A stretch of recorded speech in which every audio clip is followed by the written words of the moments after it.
हम लोग तो तैयारी में लगे ही हुए थे, हाँ लेकिन अब यहाँ आरक्षण संबंधी प्रावधान आने से हम लोगों की स्थिति थोड़ी सामान्य हो गई है। हाँ हाँ। अब जैसा आरक्षण का जो प्रावधान है उस हिसाब से हम लोग अपना काम करेंगे। तो आरक्षण के प्रावधान की अगर बात करें तो नगर पंचायत गुठनी में आप जहां से दावेदारी कर रहे हैं, उम्मीदवारी के दावा कर रहे हैं, क्या यहां पर जानकारी आपको मिला है, क्या हुआ है रोस्टर में? रोस्टर में अत्यंत पिछड़ा हुआ है, हाँ। पीवीसी है, तो स्वाभाविक है हम लोग जो लगे हुए थे तो उससे हम लोग उससे बाहर हैं। बिल्कुल। अब जो रहेंगे अब उनके साथ जो जेन्युइन रहेंगे, जो जायज़ रहेंगे, हाँ उनके साथ जी रहा जाएगा। ऐसे बहुत सारे दावेदार थे, उम्मीदवार थे, लेकिन रोस्टर आने के बाद से वे लोग जो है कहीं ना कहीं अब उसी समाज से एक अच्छे व्यक्ति की तलाश करके वो चुनाव के मैदान में उनको ला रहे हैं और वोट के लिए जनता से अपील कर रहे हैं। तो आपके यहाँ क्या मुद्दा रहेगा, कुछ समस्या वगैरह बताइए। हमारे यहाँ समस्याएं तो बहुत है, जैसे पानी की समस्या है, निकासी का ड्रेनेज सिस्टम है, उसकी समस्या है, और बेहतर रोड प्रशासन, साफ सफाई, और जो भी यहाँ स्कूलों की स्थिति है, और वार्डों में स्थिति जो मकान हैं, गरीब लोग हैं उनका है, नालों की समस्या है, प्रतिदिन सफाई की समस्या है, स्वास्थ्य संबंधी समस्या है, ये सब चीज़, यही सब बिंदु है। बिल्कुल। अच्छा, पंचायत सरकार की बात करें तो आपके धर्मपत्नी को जनता ने यहाँ मुखिया पद पर सेवा का मौका दिया और वो मुखिया रहीं।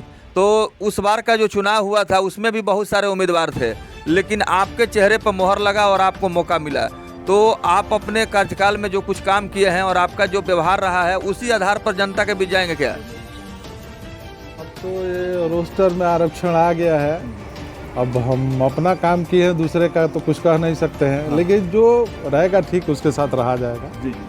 जो ही अच्छा काम करेगा, लगता है कि समाज के लिए प्रतिबद्ध है, समाज के अंतिम पायदान नीचे के लोगों के लिए प्रतिबद्ध है, लगता है कि समाज का कुछ काम हो जाएगा उससे, जरूर उसके साथ रहा जाएगा।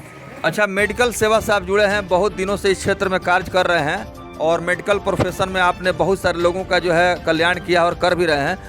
राजनीति में आने का जो मतलब एक तरह से आपको प्रेरणा या प्रोत्साहन कैसे मिला, किस माध्यम से आप आए? जनता को चेहरा चाहिए था, तमाम लोगों से निराश हताश जनता को कुछ उम्मीद लगती थी कि इनसे कुछ कहा जाए तो ये कुछ काम होगा। इसी बनिस्बत जनता ने हमको आगे किया और जनता लगभग इस चीज़ पर अपना बहुत सारे चीज़ लेने में सफल भी रही। मेरे द्वारा कुछ काम संपन्न हुआ। इस पंचायत में बहुत सारे प्रतिनिधि ऐसे हैं जो काफ़ी प्रभावशाली रहे हैं, दबंग रहे हैं, उनकी छवि जो है हम कह सकते हैं कि मतलब काफ़ी चर्चाओं में रही है। लेकिन आपने जो अपना एक छवि पेश किया है अन्य लोगों से अलग, क्या ये आपका पारिवारिक संस्कार है या खुद जो है आपने देखा कि इस माहौल में ऐसे आपको ढलना है?